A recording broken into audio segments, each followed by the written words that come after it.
Oke, tadi kita sudah sama-sama belajar tentang meningitis ya, mulai dari pengertian, klasifikasi, tanda dan gejalanya seperti bagaimana, patofisiologi, cara pencegahan dari primer, sekunder, tersier, setelah itu tujuan terapinya untuk apa saja dan apa yang perlu dilakukan oleh perawat untuk memonitoring kondisi pasien secara keseluruhan.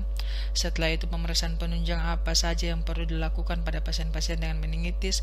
Sekarang kita akan masuk pada asuhan keperawatan pasien meningitis. Berbicara tentang asuhan keperawatan, ya tidak lepas dari 5 proses ya, mulai dari assessment, diagnosa, planning, implementasi, dan juga evaluasi. Jadi kalau misalnya ditanya tentang asuhan keperawatan, ya ingat 5 proses ini. Assessment, pengkajian, penentuan diagnosa, melakukan perencanaan, implementasi, dan juga evaluasi. Oke, yang pertama adalah pengkajian keperawatan. Pengkajian ini mencakup hal-hal sebagai berikut. Yang pertama adalah tanda-tanda vital. Dikaji tanda-tanda vitalnya seperti apa. Kenapa demikian? Karena tanda-tanda vital ini merepresentatif kondisi pasien secara umum. Ya, mulai dari tekanan darah, nadi, pernapasan, suhu, dan juga saturasi oksigen. Jadi kita bisa lihat perubahan tanda-tanda vital dari hari perawatan pertama dan seterusnya, atau dari shift pertama dan seterusnya. Ya, yang berikutnya adalah pengkajian neurologis. Pengkajian neurologis ini mencakup pemeriksaan saraf kranial, yaitu dari CN1 sampai CN12, dari sensorik dan juga motorik. Lalu pengkajian Babinski dan Karnik-Sain juga bisa. Setelah itu masuk ke pengkajian pemeriksaan fisik. Dilakukan pemeriksaan fisik sesuai dengan kondisi klinis pasien. Berikutnya yaitu melakukan balance cairan dengan menghitung intake dan output pasien.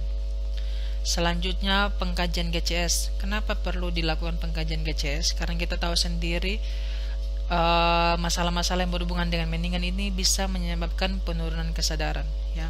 Jadi dikaji GCS-nya berapa dari kuantitatif dan kualitatif. AI-nya berapa, motoriknya berapa, verbalnya berapa. Selanjutnya adalah pengkajian nyeri kepala dan kaji ada tidaknya kaku kuduk. Pengkajian nyeri kepala ini sebenarnya ada banyak macam, mulai dari pengkajian OPQ, RST, UV, ada juga yang mulai dari PQRST dan seterusnya. Yang kalau memang yang benar-benar dari yang komprehensif, mulai dari OPQ, RST, dan U sampai understanding. Berikutnya adalah dikaji lagi masalah kesehatan, dikaji lagi riwayat kesehatan masa lalu. Jadi kita bisa menentukan kira-kira pasien ini kemungkinan meningitisnya karena apa. Dikaji juga riwayat penggunaan obat-obatan dan juga tanda-tanda peningkatan tekanan intrakranial seperti nyeri kepala, ada tidaknya penurunan kesadaran, ada tidaknya muntah proyektil, ada tidaknya papil edema. Ya. Nah, untuk diagnosa keperawatan ini tergantung dari hasil pengkajian yang kita lakukan. Jadi penentuan diagnosa keperawatan tergantung dari kondisi klinisnya pasien. Pada umumnya, diagnosa keperawatan atau masalah keperawatan yang muncul pada pasien dengan meningitis, yang pertama ada penurunan kapasitas adaptif intrakranial. Bisa juga pasien mengalami nyeri akut, hipertermia, hambatan mobilitas fisik, dan juga kecemasan.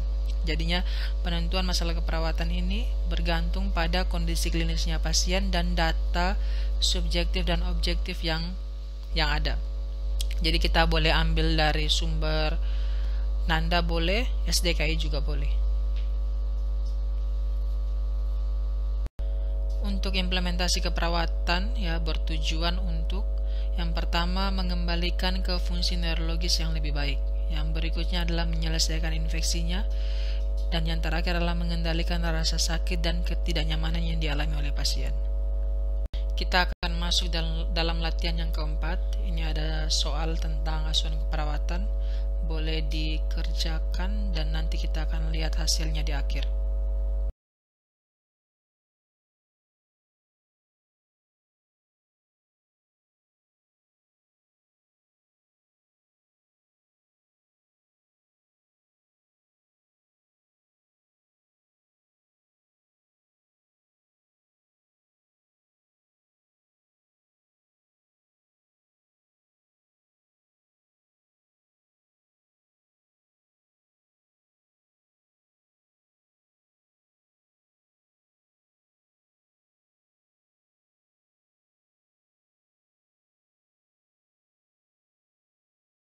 Untuk nursing management ya bisa dilakukan dengan banyak hal. Yang pertama adalah perawatan kolaborasi.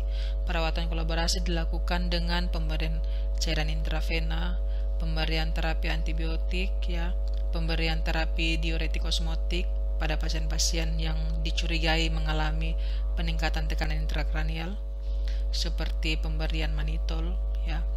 Setelah itu terapi antikonvulsan ya, antikonvulsan ini artinya anti kejang seperti penitoin dan seterusnya. Dilakukan pengkajian fisik, pemeriksaan tanda-tanda vital, salah satunya nilai puls oximetri dan AGD ya. Tujuannya adalah untuk mengidentifikasi kebutuhan bantuan napas. Yang berikutnya adalah dinilai lagi tekanan darahnya berapa untuk mengidentifikasi insiden shock dan adanya gagal jantung atau masalah pernapasan lainnya. Berikutnya adalah pertahankan suhu tubuh dalam batas normal. Lakukan manajemen patient safety dengan mengaplikasikan risiko jatuh dan menjaga perilaku pasien agar tidak melukai diri sendiri. Yang berikutnya adalah pertahankan support system ya, dengan melakukan edukasi keluarga terkait penyakit pasien, apalagi pasien-pasien mengalami kondisi terminal. Yang kedua adalah bantu atau ajarkan keluarga mengenai gejala dan tujuan pengobatan yang akan diberikan. Oke, untuk nursing management dan kolaborasi, yang pertama yang bisa dilakukan adalah isolasi pernapasan sampai organisme penyebab infeksi teridentifikasi. Yang berikutnya adalah pemberian terapi antibiotik ya. Pemberian terapi antibiotik ini ada banyak ya, bisa golongan cefalosporin dan seterusnya. Yang berikutnya adalah pemberian terapi antikonvulsan seperti diazepam, penitoin dan seterusnya. Pemberian terapi diuretik osmotik seperti manitol ya untuk mengatasi edema cerebral bila terjadi. Pemberian cairan isotonis, pemberian obat simptomatik seperti antipiretik jika pasien demam, antiemetik jika pasien mual muntah, dan analgetik jika pasien mengeluh nyeri. Jadinya tindakan kolaborasi adalah beberapa tindakan yang bisa kita kolaborasi untuk menunjang proses penyembuhan dari pasien dengan meningitis. Hal-hal lain yang perlu dilakukan sebagai perawat dalam melakukan perawatan pada pasien meningitis, yang pertama adalah melindungi pasien dari trauma sekunder akibat aktivitas kejang dan penurunan kesadaran. Yang berikutnya adalah pemantauan berat badan harian dan elektrolit dan hasil urin output. Yang berikutnya adalah mencegah komplikasi yang akan terjadi, menerapkan tindakan pencegahan pengendalian infeksi.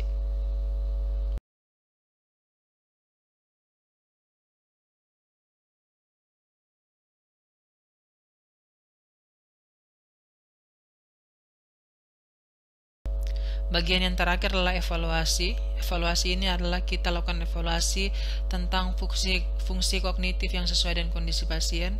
Yang berikutnya dikaji lagi GCS-nya seperti apa dari AI, verbal, dan motorik. Yang berikutnya adalah mempertahankan suhu tubuh dalam batas normal. Dilihat lagi TTV secara keseluruhan dan melaporkan kepuasan dengan kontrol nyeri. Jadi ini yang bisa kita evaluasi dari kondisi pasien. Ini beberapa referensi yang dipakai, jadi harapan saya kalian bisa mengkaji lebih dalam lagi tentang penyakit ini dengan menggunakan referensi yang sudah ada dan yang sudah tertera juga di RPS.